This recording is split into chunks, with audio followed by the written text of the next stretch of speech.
Saludos, estimables estudiantes. Este es el primer video de la serie de videos de esta semana en donde vamos a hablar de fuentes de campo magnético, ¿verdad? Entonces, al principio de este curso, en esta primera semana, lo que ustedes vieron era a cómo tratar campos magnéticos, ¿verdad? Específicamente campos magnéticos que se hacen sobre una partícula. Y sabemos que, ¿verdad? Sobre una partícula, cuando hay un campo magnético actuando, B, esa partícula va a sentir una fuerza, ¿verdad? Que esa fuerza magnética va a estar dada por QV cruz B, ¿correcto? Y hemos estudiado, ¿verdad?, cómo corrientes y cargas sienten esa fuerza y cómo pueden sentir momentos de torsión, sobre espiras que transportan corriente y, ¿verdad?, cargas puntuales. Sin embargo, aún no hemos explicado de la mejor forma de dónde vienen estos campos magnéticos.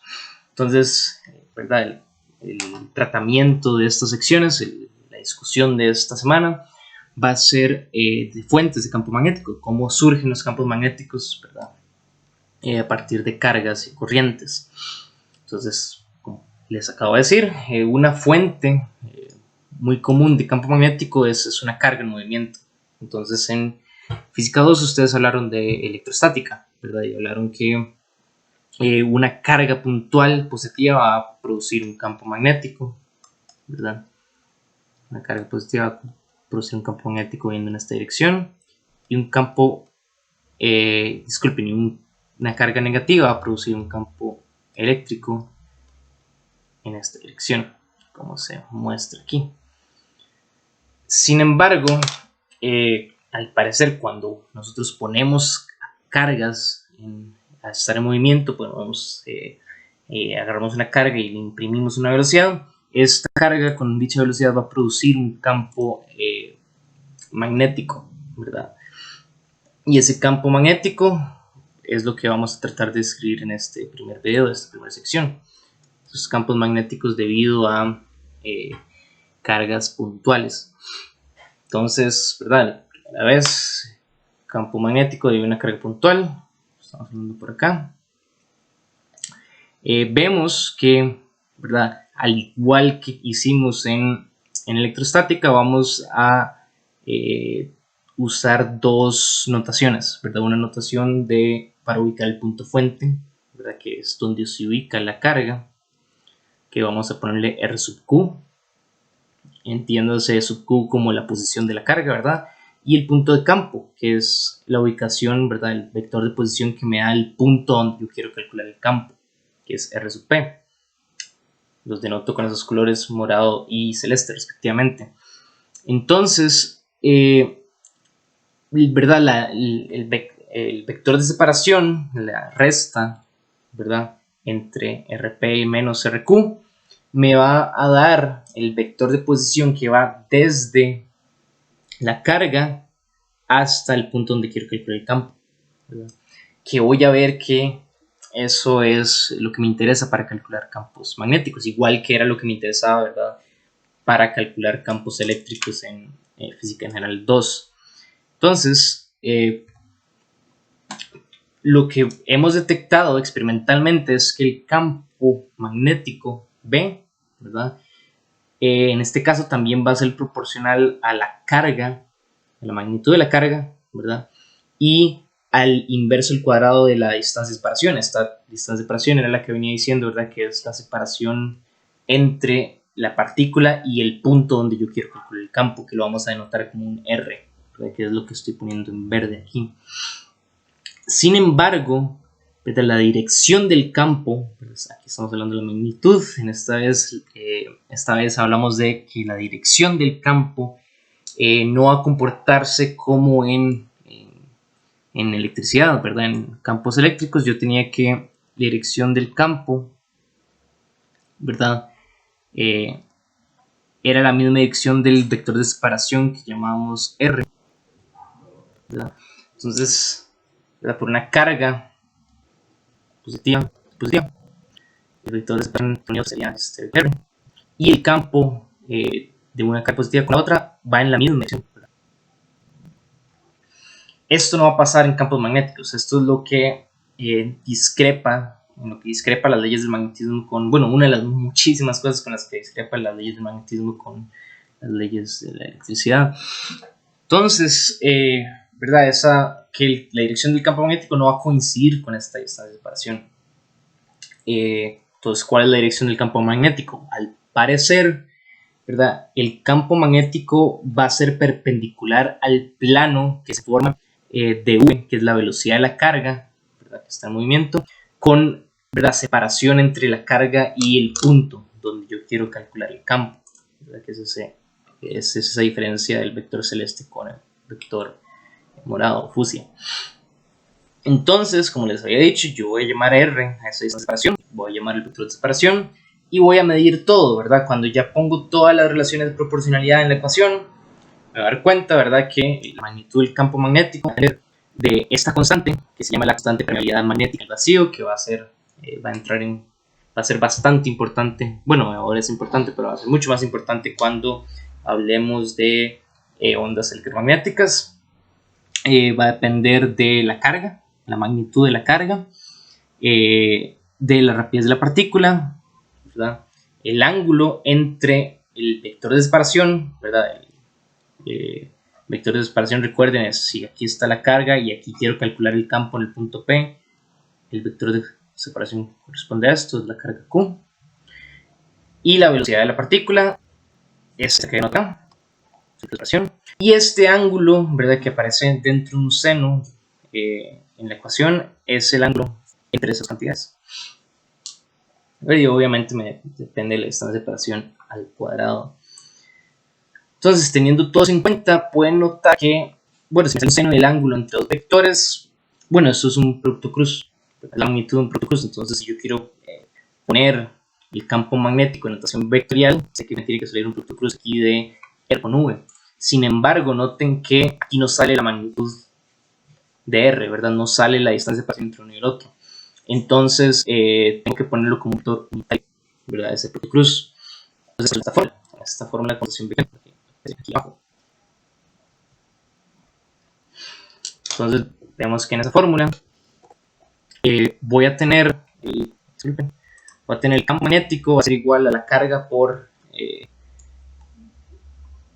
el cruz de la velocidad con ¿verdad?, el vector unitario de la distancia de separación entre la distancia de separación al cuadrado, ¿verdad? Nada más recuerden que eso es un vector unitario, ¿verdad? La magnitud de la distancia de separación no entra, bueno, la magnitud del vector de separación, o sea, la distancia de separación no entra en juego en el numerador, más para que recuerden eso, ¿verdad? Entonces, veamos esto cómo se ve físicamente, ¿verdad? Vean que si yo tengo una carga aquí positiva, como le estoy señalando acá, ¿verdad?, esa carga positiva se está moviendo a la derecha, ¿verdad?, y quiero calcular el campo magnético en el punto P, aquí arriba. Entonces yo mido la distancia de separación entre esa carga y el punto P, que va a ser el sector azul R, y ese R, bueno, lo único que me interesa en este caso es la magnitud de ese vector R para ponerlo en la fórmula, ¿verdad?, porque la magnitud de esto corresponde a la cantidad verde que está acá, y sacarle el vector unitario porque es una dirección de la separación, y el plano que se forma entre el sector de separación y la velocidad, que pueden verlo ahí como un plano color beige. Entonces va a ser perpendicular al magnético. Pueden ver que el magnético en esta región sale perpendicular a ese plano. Recuerden, sin embargo, que el campo magnético es un campo vectorial. Eso significa que es un vector que tiene valores en todas las regiones del espacio. En todos los puntos del espacio va a haber un valor de campo magnético. Entonces, si yo lo mido por acá, va a estar rotando. Entonces, si usamos la regla de la mano derecha, vamos a usarlo un poco diferente acá. Lo que vamos a decir es que si yo apunto con mi dedo pulgar, ¿verdad?, como esta persona está haciendo aquí, la dirección de la velocidad, y yo enrollo mis dedos, ¿verdad?, en esa dirección con la mano derecha, la forma en que enrollo mis dedos, esos 4 dedos van a indicar la dirección del campo magnético, ¿verdad? Entonces, pueden ver que como todos los campos magnéticos son campos cerrados, me va a trazar círculos, ¿verdad?, alrededor de la carga. Entonces, esto es la vista Desde lejos, esto es una vista, ¿verdad?, perpendicular de la sección transversal por donde está pasando la carga. Aquí esta X indica que, ¿verdad?, esta X de acá indica que la carga está, está yendo como si ustedes lo vieran hacia adentro de la pantalla, y el campo magnético son las líneas azules que van a describir líneas cerradas, ¿verdad?, en torno a ese punto, ¿verdad? Entonces vean que el campo magnético va a depender de la velocidad, ¿verdad? Hay campos magnéticos, ¿verdad? También hay una descripción para campos magnéticos con cuando las partículas están aceleradas, ¿verdad? El comportamiento del campo magnético se vuelve un poco más complejo. Sin embargo, no nos va a interesar ese comportamiento. Para efectos en este curso, ¿verdad?, cuando las cargas son aceleradas, normalmente es cuando hay un segmento de cable que está curvo, ¿verdad? Entonces un segmento de cable curvo es la única instancia en donde yo puedo apreciar, ¿verdad?, que la carga que va en este segmento puede cambiar de velocidad, ¿verdad?, porque está cambiando de dirección. Entonces en ese segmento, al cambiar de velocidad, va a dar una aceleración. Sin embargo, en este segmento, ¿verdad?, como es un cambio de dirección, la aceleración que entra en juego aquí es la aceleración centrípeta. Y esa aceleración depende de la velocidad del movimiento circular. Y noten que aquí la velocidad que yo estoy tomando es una velocidad que se llama la velocidad de, ¿verdad? Es la velocidad de deriva. Que eso básicamente lo que decimos es que en promedio hay tantas partículas, ¿verdad? Normalmente cuando tenemos un cable conductor, que las partículas chocan entre sí y en promedio voy a tener esta velocidad de deriva, ¿verdad?, que es como si una partícula se hubiera movido con una velocidad constante. Entonces, esa velocidad de deriva, ¿verdad?, que es de hecho la que ustedes hablan en Física 2 cuando ven teoría de conducción, es muy pequeña, ¿verdad? Entonces, si yo elevo esa velocidad de deriva al cuadrado, va a ser mucho más pequeña, lo cual hace que la aceleración centrípeta sea casi que despreciable, ¿verdad? Entonces es la única instancia en donde podríamos ver una aceleración, ¿verdad?, durante el curso. Sin embargo, el efecto es tan pequeño, ¿verdad?, que vamos a despreciar esa interacción. Entonces vamos a preocuparnos solo por campos magnéticos de esta forma, donde la carga, ¿verdad?, lleva cierta velocidad y podemos calcular, ¿verdad?, con esta notación. Unidades, nada más recordar, ¿verdad?, el campo magnético está en teslas, es igual a un newton por segundo entre coulombs por metro, que va a ser igual a un newton, ¿verdad?, por segundo inverso, entonces newton entre ampere por segundo por metro, y eso, ¿verdad?, teniendo señal del campo, ustedes pueden hacer análisis dimensional. Les recomiendo que lo hagan para convencerse al respecto. Si es un ejercicio, pueden ver que aquí está la velocidad, que está en metros por segundo, aquí esto está en metros, ¿verdad?, esto está en metros, que está al cuadrado, entonces metros cuadrados, esto está en coulombs, y todo esto multiplicado por esta constante me tiene que dar teslas. Así que voy a encontrar las unidades de esta constante. Esta constante, la permeabilidad magnética en el vacío, es un newton por segundo al cuadrado entre coulombs al cuadrado, que es igual a un newton entre ampere al cuadrado, que es igual a un tesla por ¿verdad?, metros entre ampere, ¿verdad? Y el valor numérico en estas últimas unidades, bueno, en todas estas unidades, ya que son equivalentes, es de 4pi por 10 al menos 7 teslas por metro ampere o cualquiera de las otras, ¿verdad? Entonces, noten que hemos estado hablando de movimiento de cargas, pero de hecho yo antes lo mencioné cuando hablé de la velocidad de deriva, ¿verdad?, que es que cuando yo tengo un conjunto de cargas en un cable, ¿verdad?, tengo muchísimas cargas que se están moviendo. Bueno, ese conjunto inmenso de cargas que se está moviendo también producen un campo magnético, cada una de ellas, ¿verdad? Incluso son los efectos más apreciables de campos magnéticos que podemos detectar, porque ya ¿verdad?, es un conjunto vasto de cargas que me provocan un campo magnético neto entre todas. Entonces yo me gustaría calcular, no solo tener una fórmula para calcular campos magnéticos de un conjunto de cargas, no solo de una, ¿verdad?, ya que en la vida real, ¿verdad?, cuando trabajamos con cables, normalmente vamos a estar trabajando con campos magnéticos producidos por un conjunto de cargas moviéndose, una corriente, ¿verdad? Entonces voy a tratar de encontrar esa ecuación usando la ecuación para una partícula, usando el principio de superposición. Entonces el principio de superposición lo que me dice es que el campo magnético total, ¿verdad?, generado por varias cargas en movimiento es la suma vectorial de los campos magnéticos generados por las cargas individuales. Entonces, ¿verdad?, yo solo encuentro el campo magnético de una carga de la distribución, encuentro el campo magnético de otra y así consecutivamente, y al final los sumo todos y ese va a ser el campo magnético neto del total de cargas que conforman la distribución, que conforman la corriente pasando. Entonces, tratemos de generar un poco esto. Vamos a considerar un cable transversal A y que por el cual pasa una corriente I, ¿verdad? Claramente esa corriente se compone, ¿verdad?, de un gran número de cargas, y yo voy a agarrar solo un segmento de la corriente para hacer un análisis infinitesimal, para ver que en este segmento cuánta carga pasa. Entonces voy a decir que en este segmento voy a tener una carga total de dQ, ¿verdad?, que es una pequeña cantidad de carga debido a al pequeño segmento de corriente que yo tengo. El segmento, ¿verdad?, que contiene esa carga dQ le voy a poner un dL, y esto va a ser un vector, ¿verdad?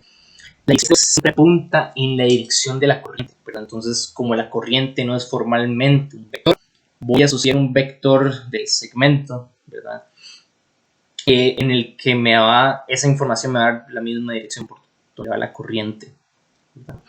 Entonces, yo voy a tener que la carga que está aquí almacenada la voy a sacar con N, ¿verdad?, donde N es el número de unidad de volumen, con Q, que es la carga de cada partícula, ¿verdad? Si esto es un cable, ¿verdad?, si las cargas que se están moviendo en esa corriente son protones, entonces sería la carga del protón. Y A es el área transversal del cable, ¿verdad? Entonces, bueno, es la carga total en ese segmento de L pequeño que estoy agarrando del cable. Entonces, si esto es el número de cargas por unidad de volumen, yo sé que si lo multiplico por el volumen en el que está contenido, me da el total de carga, la carga neta que está dentro de ese volumen.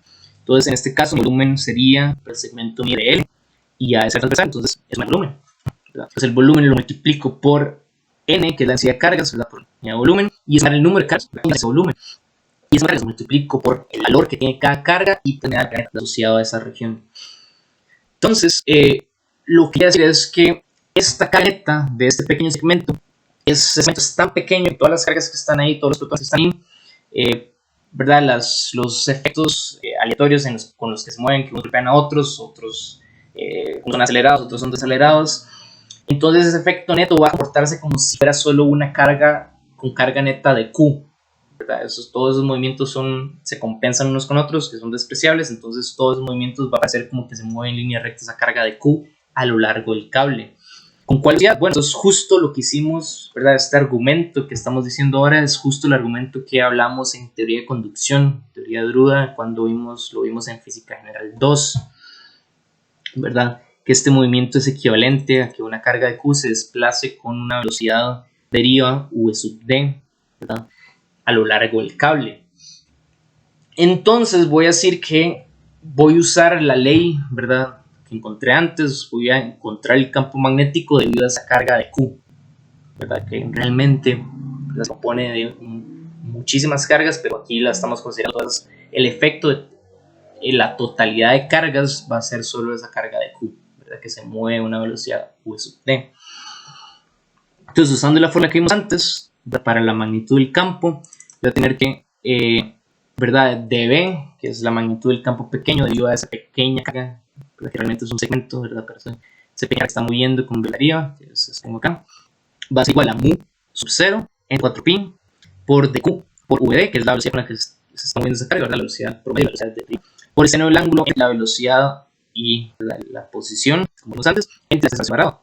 Este dq es, ¿verdad?, lo que me encontraba antes, que lo señalo en azul, y me doy cuenta que, ¿verdad?, todo eso que está en azul, bueno, excepto el dl, ¿verdad?, porque el dl también es el dq, que todo eso que está en azul es la corriente, ¿verdad?, lo que la teoría de Drude, la teoría de conducción eléctrica en física 2 nos dijeron que era la corriente. Entonces yo puedo reemplazar todo eso por la corriente eléctrica, ¿verdad?, para que me quede el campo eléctrico en términos de la corriente eléctrica y no en términos de una sola carga, ¿verdad?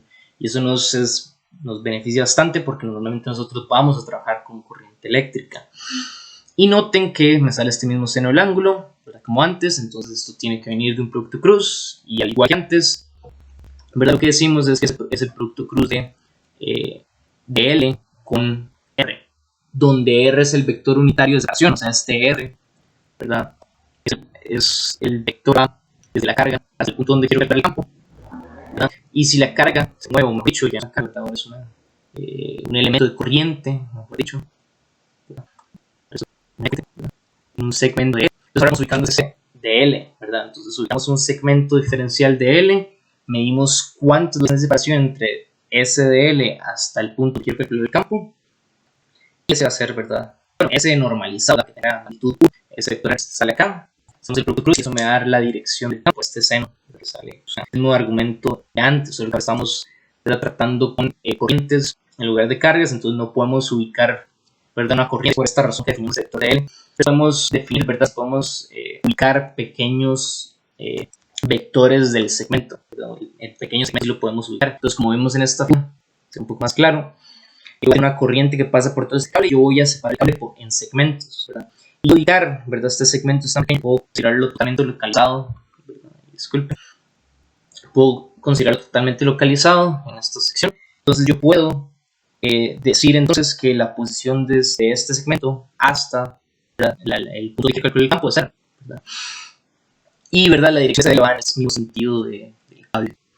Y finalmente me puedo convertir todo esto en forma vectorial de esta forma para encontrar el campo pequeño que produce ese elemento pequeño de corriente, y esto se conoce como ley de Biot-Savart, ¿verdad? El campo eléctrico producido por corrientes mediante esta fórmula es ley de Biot-Savart.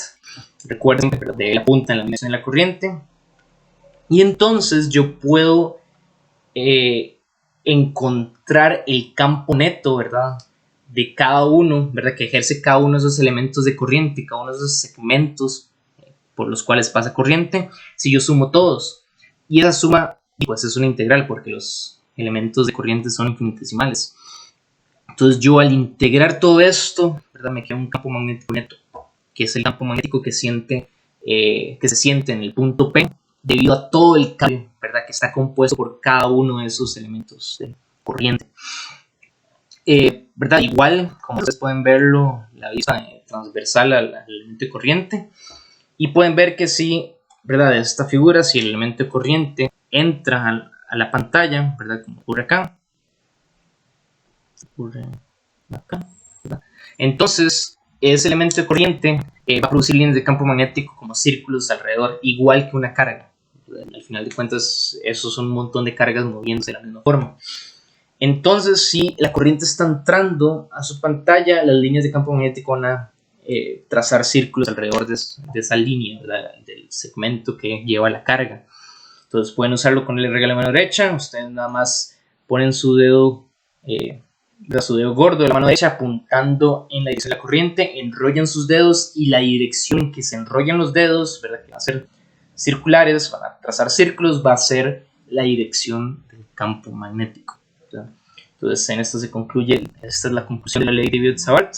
En el próximo video vamos a hacer un ejemplo de ¿verdad?, un elemento de corriente cuando hay un conductor recto